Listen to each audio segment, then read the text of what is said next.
Le ministre des Affaires étrangères, Abdelkader Msahel, a également pris part hier à New York à la réunion de haut niveau sur la Libye tenue en marge des travaux de la 72e session de l'Assemblée générale de l'ONU, au cours de laquelle le représentant spécial du secrétaire général de l'ONU a exposé le contenu de la feuille de route pour le règlement de la crise en Libye. Dans son intervention, Msahel, qui a d'emblée exprimé le plein soutien de l'Algérie à cette nouvelle feuille de route, a indiqué que l'Algérie considère que les résultats de cette réunion devront contribuer à remettre le processus onusien de règlement sur les rails pour accompagner les parties libyennes désireuses d'œuvrer au retour de la paix et de la sécurité. Et toujours en marge des travaux de la 72e session de l'Assemblée générale de l'ONU, Abdelkader Msahel s'est entretenu à New York avec son homologue français Jean-Yves Le Drian. Cet entretien a porté sur la préparation des prochaines échéances de la coopération bilatérale programmée pour le dernier trimestre de l'année en cours. 17 morts, dont 11 étrangers et 6 Algériens. C'est le bilan du terrible accident de la route survenu hier soir sur la route nationale numéro 6 reliant Regen et Borj Beji Mokhtar dans la wilaya d'Adrar. Un responsable de la protection civile a indiqué que 5 personnes ont été également blessées dans cette collision entre 2 véhicules transportant des voyageurs. Les victimes ont été évacuées vers l'hôpital de Borj Beji Mokhtar par les services de la protection civile et de la gendarmerie nationale dépêchée sur les lieux du drame. Une enquête a été ouverte pour déterminer les causes de l'accident. Et puis, sachez que demain, c'est le premier jour de l'an hégirien, Awel Muharram 1439, alors que le dimanche 1er octobre coïncidera avec le jour de Ashura. C'est ce qu'indique le ministère des Affaires religieuses et des Waqf dans un communiqué. Lancement hier du programme d'appui au secteur de la justice en Algérie. C'est le 3e du genre. Le programme est cofinancé par l'Union européenne, l'Algérie et la France. Il comprend plusieurs aspects, dont l'indépendance de la justice, la modernisation du fonctionnement des juridictions et le raccourcissement du délai de traitement des affaires. Halim Yaïch.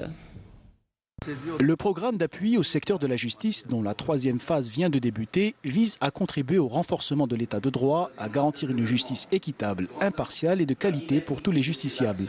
Le programme se décline en plusieurs parties, notamment la formation et la modernisation du fonctionnement des juridictions.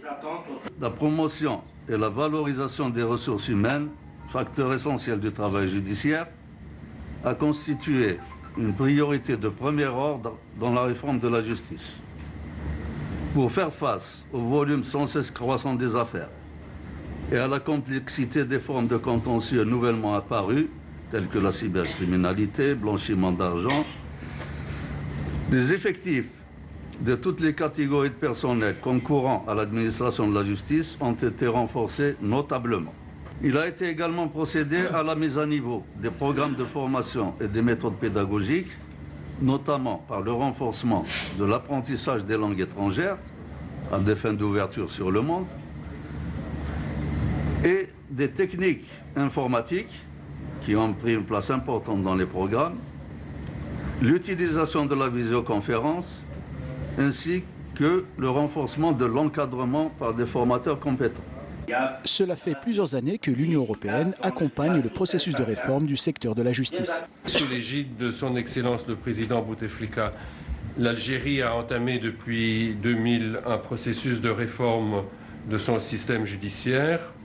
Beaucoup de progrès ont été accomplis et les efforts se poursuivent. Nous sommes heureux de contribuer à ce processus, de l'accompagner en vue de la modernisation et du bon fonctionnement du système de la justice qui répondrait aux exigences, aux attentes de la société algérienne d'aujourd'hui. La société algérienne devrait profiter pleinement des retombées de ce programme. Nous sommes tout à fait heureux de développer cette coopération avec l'Europe, non seulement pour accompagner les efforts nationaux qui sont faits par les compétences nationales, et bien évidemment avec un seul souci, c'est celui de servir le citoyen algérien, parce que tout autour de cette coopération, c'est l'être humain qui est ciblé, au-delà, bien évidemment, du travail qui est fait en direction des institutions et des administrations. D'autre part, la France entend coopérer pleinement à la réussite du programme d'appui. Avec l'Algérie, la France partage une même culture juridique et cultive les mêmes valeurs. Nous partageons également de nombreux enjeux et intérêts, notamment humains, ce qui a été évoqué. Et une telle proximité appelle une coopération en matière de justice qui soit à la hauteur de ces enjeux. S'étalant sur une durée de 34 mois, cette troisième phase du programme d'appui au secteur de la justice est dotée d'un budget de plus de 10 millions d'euros. Un programme ambitieux qui devrait accompagner efficacement les réformes de la justice en Algérie. En prévision des prochaines élections locales du 23 novembre, la collecte de signatures se poursuit à travers le pays. L'exemple ce midi dans la wilaya de Constantine où les partis s'activent pour collecter et déposer les signatures dans les délais. Farah Hamadesh. Abdelrazak est un citoyen habitant la commune d'El Kharoub. Pour s'impliquer davantage dans la vie de sa localité, il a décidé de se porter candidat aux futures élections communales. Et il a fait de sa maison son QG de campagne. Je reçois ici les personnes qui soutiennent ma candidature aux élections. Elles remplissent un formulaire de souscription des signatures individuelles. Je dois collecter 1650 formulaires pour déposer ma candidature. De son côté, la commission administrative électorale reçoit les signataires qui se sont engagés à soutenir un candidat. J'ai vu que Abdelrazak, qui est mon voisin, se présentait comme candidat aux prochaines élections. Alors j'ai décidé de le soutenir. La présentation des formulaires de souscription des signatures individuelles pour les listes des candidats se poursuivra au niveau des sièges des APC jusqu'à 21 h le mercredi, jeudi et vendredi et jusqu'à minuit le samedi. La période réservée au dépôt des listes de candidatures au niveau des wilayas s'achèvera ce dimanche 24 septembre 2017 à minuit. Et justement, il est à noter que la période réservée au dépôt des listes de candidatures s'achève ce dimanche 24 septembre 2017 à minuit. Économie, à présent, l'Algérie connaît un net recul du déficit commercial, moins 7,32 milliards de dollars sur les 8 premiers mois de 2017, correspondant à une chute du déficit de 40,12% selon le Centre national de l'informatique et des statistiques des douanes. Plus de détails avec Nawel Abada. Les 8 premiers mois de l'année en cours ont vu baisser le déficit commercial algérien de plus de 40%. Il a reculé aujourd'hui à un peu plus de 7 milliards de dollars après s'être établi à plus de 12 milliards de dollars sur la même période de l'année dernière. Chiffre communiqué par le Centre national de l'informatique et des statistiques des douanes. Ceci est expliqué par la hausse des exportations qui ont atteint les 23 milliards et demi de dollars sur les 8 premiers mois de cette année contre près de 19 milliards et demi sur la même période de 2016. Les importations ont en revanche connu une baisse, même si elles restent légères, s'établissant à 30,84 milliards de dollars contre 31,65 milliards de dollars. Cette année, elles sont couvertes par les exportations à hauteur de 76%, alors qu'elles l'étaient à 61% à la même période de l'année écoulée. Des ventes algériennes qui restent toujours dominées par les hydrocarbures, même si les exportations hors hydrocarbures ont enregistré une hausse de 5,7% en s'établissant à 1,24 milliard de dollars contre 1,17 milliard de dollars, soit 5,3% du volume global des exportations. À quelques jours de la rentrée de la formation professionnelle, les centres d'apprentissage de la wilaya de l'Ama comptent accueillir cette année plus de 2000 nouveaux stagiaires qui auront le choix entre plus de 70 spécialités, des centres de formation qui ont signé plusieurs conventions avec des entreprises publiques et des institutions étatiques dans le but de former leurs éléments dans le cadre de la formation continue. Karim Haïfa. Plus de 2400 nouveaux stagiaires rejoindront pour cette session de septembre 2017 les bancs de leur centre de formation professionnelle Nanama, avec un plan de formation qui, cette année, a tenu compte de l'orientation des inscrits en formation par apprentissage vers les entreprises de la région en vue de former une main-d'œuvre locale qualifiée. Nous avons lancé une nouvelle spécialité pour ce mois de septembre, en l'occurrence la sécurité industrielle. Cela en collaboration avec l'entreprise Sonatrach GPDF. Il y aura donc 13 stagiaires qui bénéficieront de stages pratiques au sein de cette entreprise qui se trouve dans la commune de Ben Ammar. Ces centres de formation ont également une autre mission, celle de la formation continue d'ouvriers et de travailleurs d'entreprises publiques ou privées. Nous avons des ateliers de cuisine, de pâtisserie, mais aussi de couture avec suffisamment de places pédagogiques. Nous avons également des séances de formation pour les travailleurs venus d'entreprises publiques ou même des institutions de l'État comme l'Armée nationale populaire, grâce notamment à une convention que le ministère de la Formation et l'Enseignement professionnel a signée avec le ministère de la Défense pour la formation de ces éléments dans plusieurs spécialités. Des conventions qui offrent également l'opportunité de créer un espace de concertation entre les formateurs et les professionnels pour améliorer la qualité de la formation. Le Centre national d'enseignement professionnel à distance a ouvert de nouvelles spécialités pour les demandeurs de formation, une opportunité pour les personnes en quête de qualification pour intégrer le monde du travail. Yasmine Chouir. Dans un souci de dispenser une formation professionnelle de qualité, de nouveaux moyens et de nouvelles spécialités répondant aux différents enjeux économiques sont mis en place dans le secteur du travail. Le centre propose plusieurs formations, une quarantaine environ, dont 21 formations de base et 16 formations qualificatives, ce qui permettra aux jeunes étudiants d'acquérir des aptitudes et ainsi pouvoir prétendre à un poste de travail dans n'importe quelle entreprise.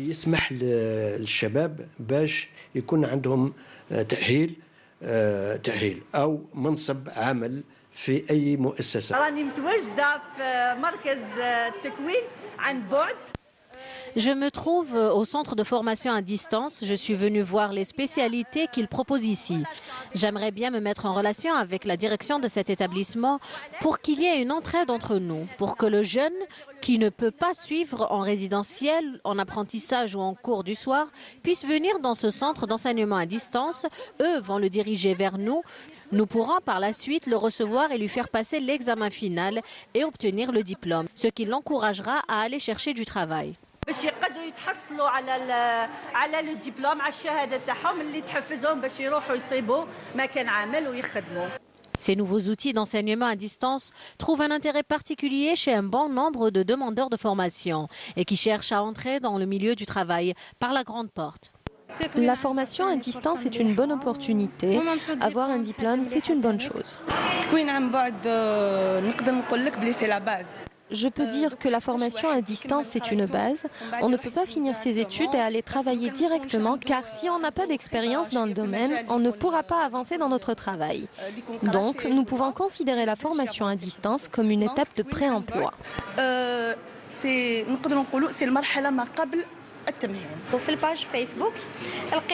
Sur Facebook, j'ai trouvé la page du CNEPD. J'ai apprécié les spécialités. Mon rêve, c'était de me former en tourisme. Donc, c'est ce que j'ai choisi. Je suis venue chercher après le dossier à fournir. C'est comme ça que je me suis inscrite.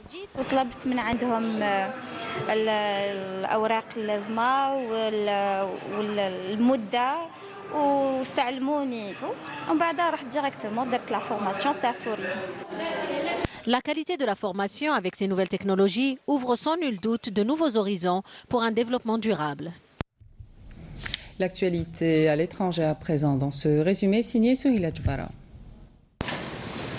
2 jours après le violent séisme qui a frappé le centre du Mexique, les recherches pour tenter de retrouver des survivants se poursuivent. Engagés dans une course contre la montre, les secouristes appuyés par des bénévoles et des militaires ont redoublé leurs efforts pour sauver les survivants encore enfouis sous les décombres d'une école de Mexico. Selon les services de secours, une trentaine d'enfants et 12 adultes sont portés disparus. Même si au fil des heures, les chances de retrouver des survivants s'amenuisent, le bilan de cette catastrophe naturelle fait déjà état de plus de 200 morts, dont 21 enfants. Un deuil national de 3 jours a été décrété par le président mexicain à la mémoire des victimes. Après avoir ravagé la Dominique et balayé l'archipel français de la Guadeloupe, l'ouragan Maria poursuit sa route dévastatrice dans les Caraïbes vers les îles Vierges et Porto Rico. Ce matin, l'île s'est réveillée avec ses rues inondées, les toitures arrachées et l'électricité coupée, obligeant des dizaines de milliers de personnes à se presser dans les refuges. Selon le Centre américain des ouragans, Maria a perdu en intensité, redevenant dans l'après-midi un ouragan de catégorie 2 sur une échelle de 5. La tempête a fait tout de même 10 morts au total. Alors que des centaines de milliers de musulmans rohingyas fuient toujours au Bangladesh, le discours qui était très attendu de la dirigeante birmane Aung San Suu Kyi ne parvient pas à arrêter un tollé international sur le nettoyage ethnique contre cette minorité musulmane. Les Rohingyas, plus grande population apatride du monde, sont traités depuis des années comme des étrangers dans une Birmanie à plus de 90% de bouddhistes. Plus de 400 000 d'entre eux ont dû fuir l'État Rakhine où l'armée mène une vaste opération de répression. Retour en Algérie. La Fédération algérienne des sports aériens organise le 3e championnat des sports à Bouzguene. 60 pilotes confirmés, dont 7 femmes, prendront l'envol à partir du plateau d'Eswil d'Ethziki. Commentaire Nakhla Larbi. Une soixantaine de planeurs confirmés, dont 7 femmes, ont pris leur envol aujourd'hui à partir du plateau d'Eswel.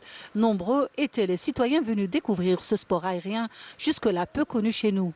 Donc c'est ma première participation à la compétition nationale. Donc voilà, pour la participation déjà, ça fait plaisir. L'organisation, ça va quand même. Comme vous le savez, c'est le premier jour de cette 3e édition du championnat national de parapente. Cette première étape est une première tentative pour permettre aux compétiteurs de se familiariser avec les lieux. Et tout s'est bien passé jusque-là. Les conditions climatiques sont bonnes, donc tout va bien. Ce 3e championnat portera sur 2 épreuves, l'une de précision d'atterrissage et l'autre du parapente en distance. Avant de décoller, il faut vérifier la voile, vérifier la sellette. Il y a une série de vérifications à faire avant.